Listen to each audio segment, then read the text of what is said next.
La ferveur populaire ayant accompagné le retour en N'Djamena des leaders de mouvements politico-militaires signataires de l'accord de paix de Doha s'est ajouté un autre honneur et non des moindres au Palais de la République. La salle de banquet ce samedi soir a été un moment de retrouvailles et de communion fraternelle pour célébrer le retour de la paix retrouvée.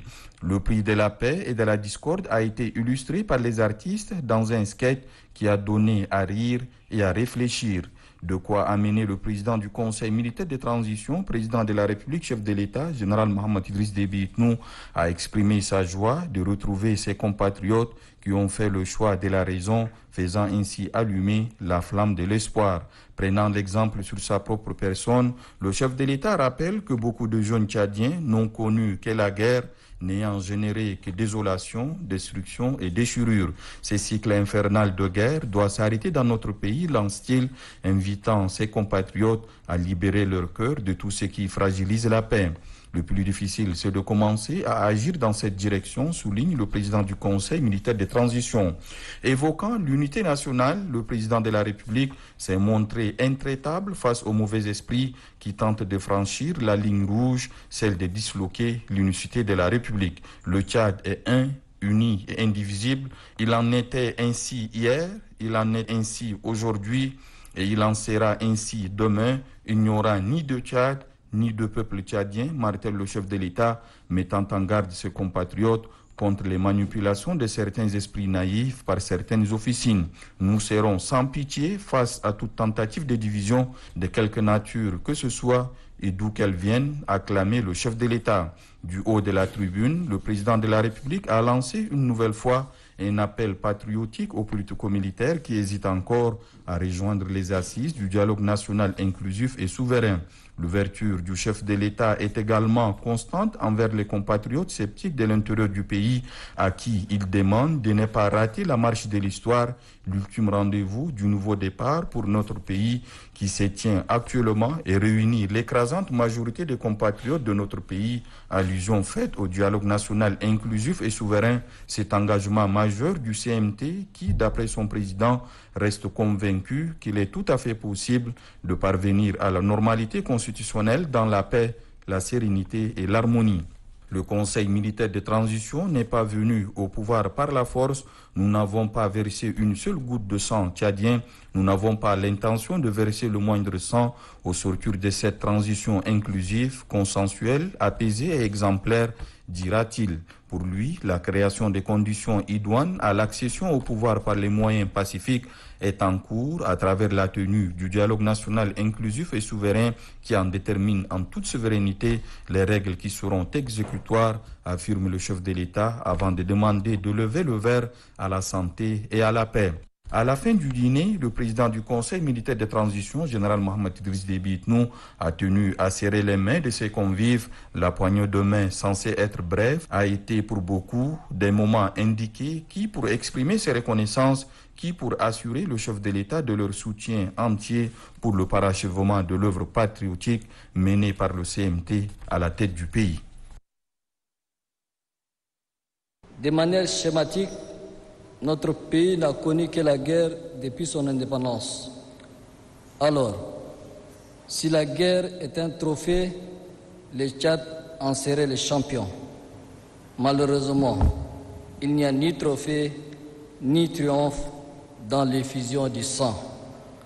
La guerre ne produit en définitive que de la désolation, de la destruction et de la déchirure. Il nous faut libérer de nos cœurs de tout ce qui fragilise la paix. Il n'y a pas de raison que nous n'y arrivons pas si sous d'autres cieux lointains nous contribuons à notre corps défendant au retour et à la construction de la paix. Cette paix doit être construite et consolidée d'abord et avant tout chez nous-mêmes et pour nous-mêmes. Le plus difficile, c'est de commencer à agir dans cette direction. Sur les traces de Doha, je vous invite à continuer à privilégier l'intérêt supérieur du Tchad pour léguer à la postérité un pays havre de paix où il fait bon vivre. Fidèle à mon engagement de demeurer ouvert au dialogue, je lance une fois de plus, du haut de cette tribune, un nouvel appel patriotique à mes frères politico-militaires qui hésitent encore à rejoindre les assises du dialogue national inclusif et souverain.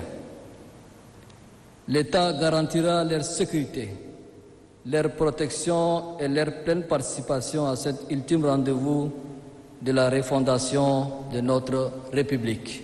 Dans l'esprit de l'accord de Doha, vous aurez le choix de faire de vos formations politico-militaires des partis politiques légaux, afin que vous puissiez présenter au moment venu vos projets de société au suffrage souverain des Tchadiens en participant aux élections libres, crédibles et démocratiques en perspective.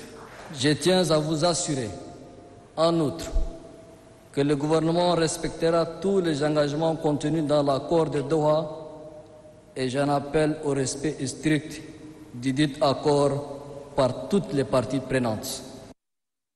Le Tchad est un, uni et indivisible.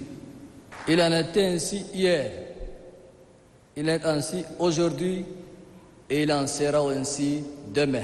Il n'y aura jamais ni de Tchad, ni de peuple tchadien.